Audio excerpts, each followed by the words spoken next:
Hello, and welcome to Party Paper Tears. In today's video, we're shopping our stash. I'm taking an ordinary foam board and papers that I already have in my craft room, and I'm turning them into a complete miniature classroom backdrop.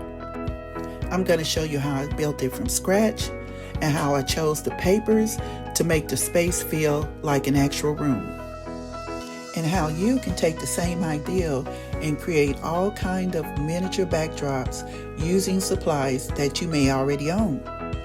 And stay with me to the end because I'm going to show you how I styled the finished classroom.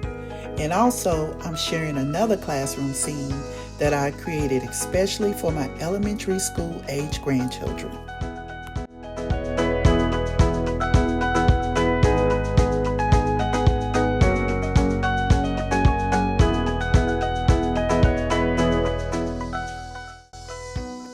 All supplies and measurements will be listed in the description area, but I'm going to give you a few here.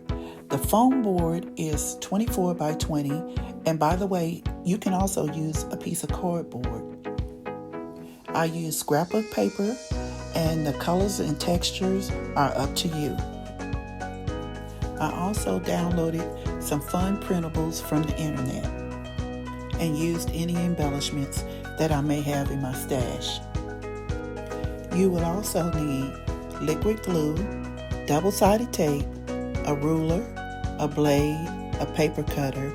In my case, I use a box cutter because I can cut various materials with it, but you can use a finger blade or an X-Acto knife. As you can see, I've already used 2 pieces of scrapbook paper to cover the foam board. This will be the top part of the wall.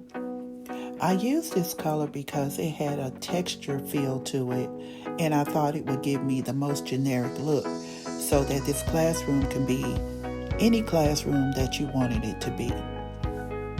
On the bottom half, I'm using a darker shade just to kind of ground the room a little, but still keeping it in a very generic color so that, again, we can make this classroom for any subject that we choose. When gluing your 2 pieces together, you want to get your glue as close to the edge as possible so that your seams won't pop up on you. And once you put your paper down, you're going to use a technique that I call burnishing. And I use my scraper tool from my Cricut to ensure that my seams are laying flat and just to smooth the glue out overall so that I can have a more polished look. And then I flip my piece over and cut off any excess, and voila, you have a very finished, polished looking surface to work with. And I found in my stash a piece of decorative paper that looks like stone, and I decided that I was going to put that at the base of this wall. Is it realistic looking? Not really, but I think it came out pretty cute. I did make a mistake and put it on a little bit crooked, and you'll see that in a few minutes, but I didn't correct it. I just worked it out in a different way.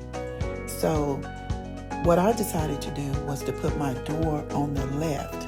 I was going to put it on the right where the seams are so that my backdrop can appear to be more seamless.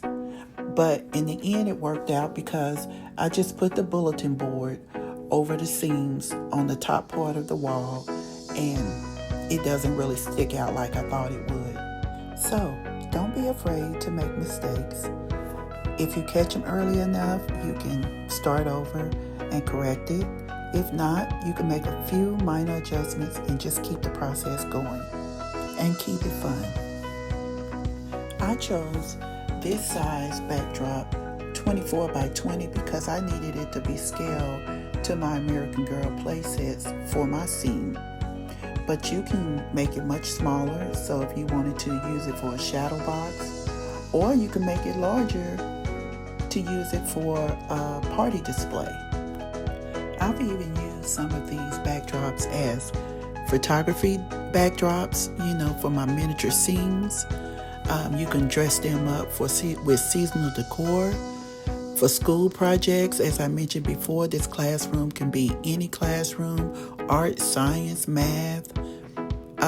You can use it at a craft fair for display, and even a background for photographing handmade products. And the fact that I'm making these from things that I already have in my craft room or in my stash, it makes it a win-win for me. So, I hope you get inspired to try this project out. It's a lot of fun and it's very rewarding, and I think you'll really enjoy it.